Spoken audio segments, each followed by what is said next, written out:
भक्तजनों, आज आप सुने सावन मास की खूब सुंदर भोलेनाथ जी की व्रत कथा। एक गांव में एक विधवा औरत रहती थी। उनकी एक ही बेटा था। उनकी बेटा का नाम भोला था।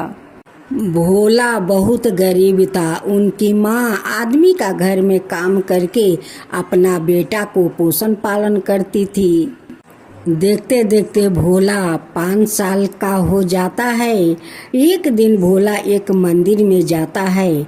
देखता है कि भोलेनाथ का मंदिर में वो शिवलिंग पर औरत लोग पूजा कर रही है।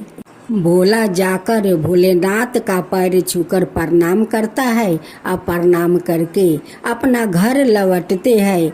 लौटते समय देखता है कि रास्ता में बहुत सारे लोग कांवर लेकर जाते हैं।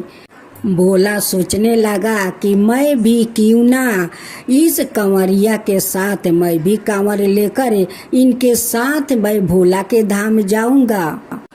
उसी रास्ता में भोला का एक डंडा और एक माटी का छोटा सा कलश मिलता है।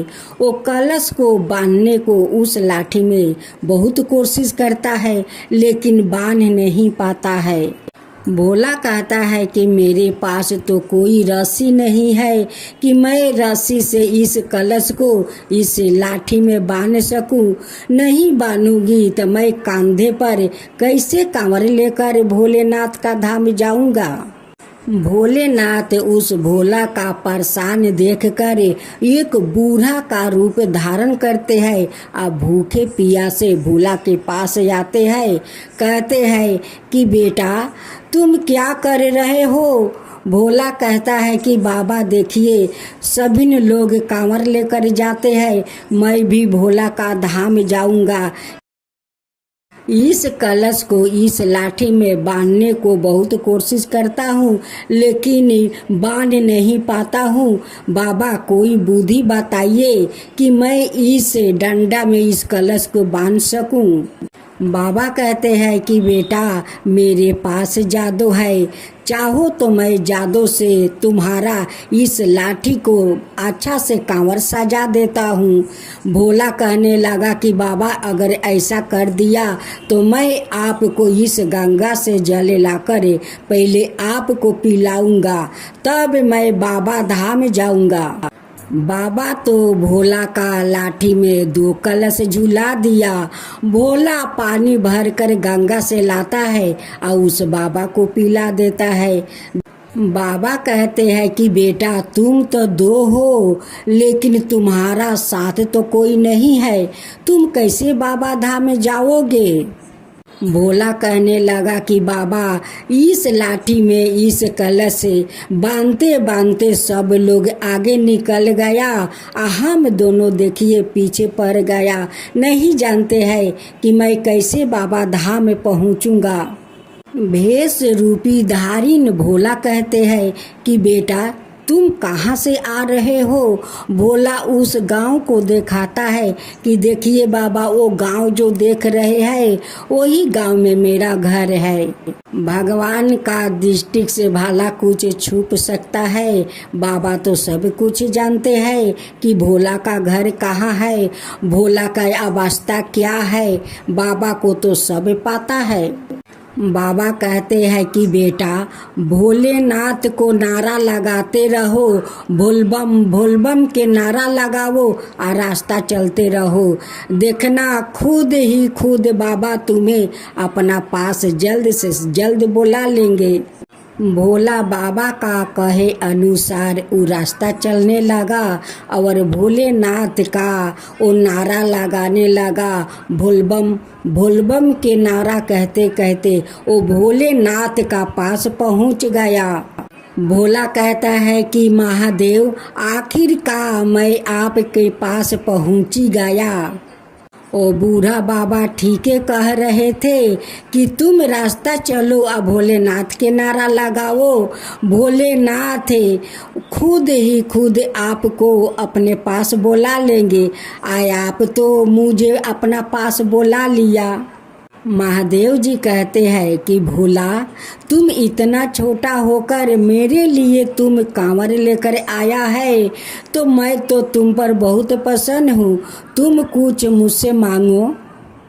भोला कहने लगा कि महादेव, मेरी माँ तो आज तक मुझे मांगना नहीं सिखाई है कि कैसे मांगा जाता है, तो मैं आपसे कैसे मांगूं। आप मुझे सिखा दीजिए कि कैसे मांगना है, कैसे मांगना चाहिए, वैसे ही मैं मांगूंगी। भोलेनाथ तो मन ही मन भोला का बात सुनकर वो मुस्कुरा रहे थे, लेकिन भोला का माँ का पता नहीं है कि उनकी भोला कहाँ है, कहाँ गया है, उनकी कुछ भी पता नहीं है। वो तो पागल जैसा वो अपना भोला को खोज रही थी गांव में। महादेव जी कहते हैं कि भोला, ठीक है, मैं तुम्हें सिखाता हूँ। तुम हाथ जोड़कर आँख बंद करते हुए तुम भोला को ध्यान लगाओ। भोला हाथ जोड़कर अपना आँख बंद कर लेता है। भगवान एक पुरुष का रूप धारण करते हैं और भोला को उनकी माँ का पास पहुँचा देते हैं और वही पर उस पुरुष का रूप में महादेव उस भोला का और उनकी माँ का दर्शन देते हैं। लेकिन भोला और भोला का माँ नहीं पहचाने। भोला कहता है कि आप कौन हो? मैं तो भोलेनाथ का मंदिर में आंख बंद करके उनकी ध्यान कर रहा था और तुम मुझे उठाकर मेरी माँ के पास लाए हो। तुम कौन हो और मुझे यहाँ पर कैसे लाए? मुझे तो पता नहीं चला कि तुम मुझे उठा कर लाए हो कि प्लेन में बैठा कर लाए हो, कैसे लाए हो, मुझे पता नहीं चला। भोलेनाथ जी कहते हैं कि भोला, तुम इतना छोटा और इतना सारे बात कैसे बोल लेते हो? भोला कहने लगा कि मैं छोटा कहाँ हूँ, देखो तो मैं कितना बड़ा हो गया हूँ। मुझे तो भोलेनाथ से बात भी नहीं करने दिया और मुझे उठाकर लेकर चले आए। अब मैं कैसे भोलेनाथ से बात करूँ? अब महादेव मुझे कहाँ मिलेंगे? उनसे मैं कैसे मिलूं? अपना बात उनसे मैं कैसे कहूँ? ये आदमी तो मुझे उठाकर लेकर चला आया। बेस रूपी महादेव जी कहते हैं कि भोला, तुम जो महादेव से जो जो कहना चाहता है वो मुझको कहो। भोला कहने लगा कि आप क्या भगवान हो कि मैं तुमसे सब कुछ बता दूं? मैं तो बताऊंगा तो महादेव का ही बताऊंगा, उन्हीं को बताऊंगा। तुम्हें क्यों बताऊं? तुम भगवान हो। भोलेनाथ जी कहते हैं कि वही समझ लो। भोला कहने लगा कि अगर भगवान हो तो तुम भोला बनकर दिखाओ, तब मैं समझूंगा कि तुम भोलेनाथ हो। भगवान महादेव तो उस भोला का बात सुन सुन कर वो मने मने मुस्कुरा रहे थे। कहने लगे कि अब तो मुझे इस भोला का दर्शन देना ही होगा। भोलेनाथ जी अपना उस छोटा सा भोला का दर्शन देते हैं और कहते हैं कि देखो भोला, मैं तुम्हारा सामने हूँ, अब जो कहना है अब कह सकते हो। छोटा सा भोला महादेव को देखकर अपना हाथ जोड़कर प्रणाम करता है और कहता है कि भगवान, अब मुझे कुछ नहीं चाहिए, यही तो चाहिए कि मुझे भोलेनाथ अपना दर्शन दे। आपको दर्शन मुझे चाहिए और कुछ नहीं चाहिए भगवान।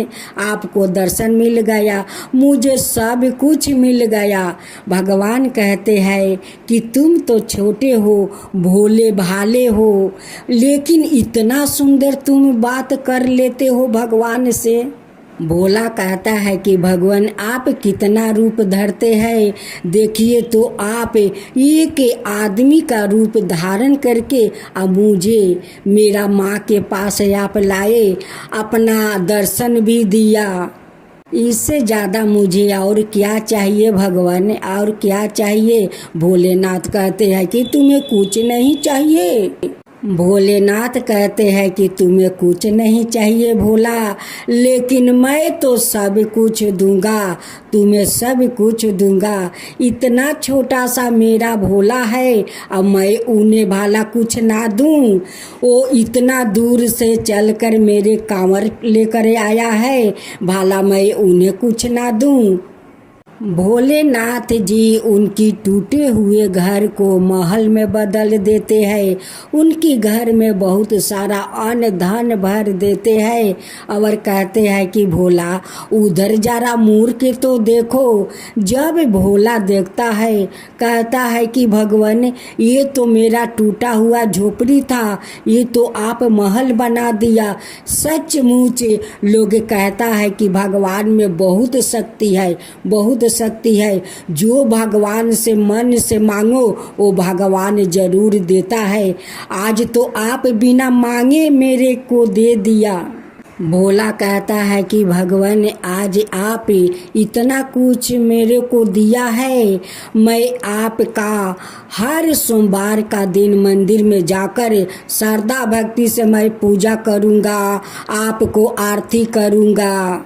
महादेव जी भोला का सब कुछ देकर वो अंतर ध्यान हो गए और उस दिन से भोला भगवान का मंदिर में हर सोमवार के जाने लगा और सोमवार को वो व्रत भोलेनाथ को करने लगा। हे महादेव, जैसे आप उस छोटा सा भोला का इतना सारा आप कृपा किया, वैसे ही कृपा सबका ऊपर कीजिए, सबका ऊपर अपना ध्यान रखिए। भोलेनाथ की जय हो, भोलेनाथ की जय हो, माता पार्वती की जय हो, माता पार्वती की जय हो। भोलेनाथ जी की व्रत कथा। एक गांव में एक विधवा औरत रहती थी। उनकी एक ही बेटा था। उनकी बेटा का नाम भोला था। भोला बहुत गरीब था। उनकी माँ आदमी का घर में काम करके अपना बेटा को पोषण पालन करती थी। देखते देखते भोला 5 साल का हो जाता है। एक दिन भोला एक मंदिर में जाता है। देखता है कि भोलेनाथ का मंदिर में वो शिवलिंग पर औरत लोग पूजा कर रही है। भोला जाकर भोलेनाथ का पैर छूकर प्रणाम करता है और प्रणाम करके अपना घर लौटते हैं। लौटते समय देखता है कि रास्ता में बहुत सारे लोग कांवर लेकर जाते हैं। भोला सोचने लगा कि मैं भी क्यों ना इस कंवरिया के साथ मैं भी कांवर लेकर इनके साथ मैं भोला के धाम जाऊंगा। उसी रास्ता में भोला का एक डंडा और एक माटी का छोटा सा कलश मिलता है। वो कलश को बांधने को उस लाठी में बहुत कोशिश करता है, लेकिन बांध नहीं पाता है। भोला कहता है कि मेरे पास तो कोई रस्सी नहीं है कि मैं रस्सी से इस कलश को इस लाठी में बांध सकूं। नहीं बांधूंगी तो मैं कंधे पर कैसे कांवर लेकर भोलेनाथ का धाम जाऊंगा। भोलेनाथ उस भोला का परेशान देखकर एक बूढ़ा का रूप धारण करते हैं। जय शिवा ओमकारा, प्रभु हरे शिवा ओमकारा, ब्रह्मा विष्णु सदा शिव अर्धंगिनी धारा। ओम जय शिवा ओमकारा, एकानन चतुरानन पंचानन राजे, शिव पंचानन राजे। हंसासन गरुड़ासन विषवाहन साजे। ओम जय शिवा ओमकारा, दो भुज चार चतुर भुज दस भुज अति सोहे, तीनों रूप निरखता त्रिभुवन जन मोहे। ओम जय शिवा ओमकारा, अक्षर माला बने माला मंगल माला तारी,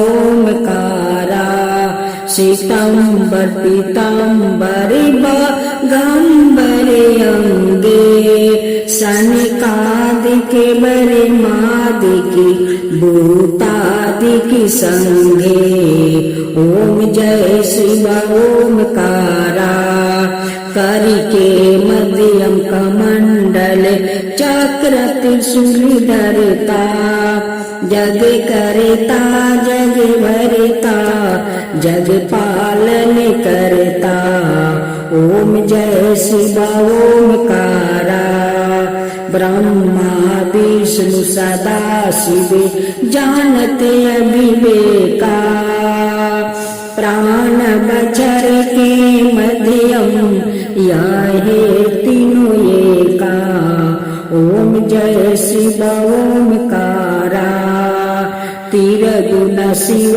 जी के आरती जो कोई नर गावे शिवा जो कोई नर गावे कहत शिवानंद स्वामी मन भजत शिवानंद स्वामी मन बाचित फल पावे ओम जय शिवा ओमकारा जय शिवा ओमकारा।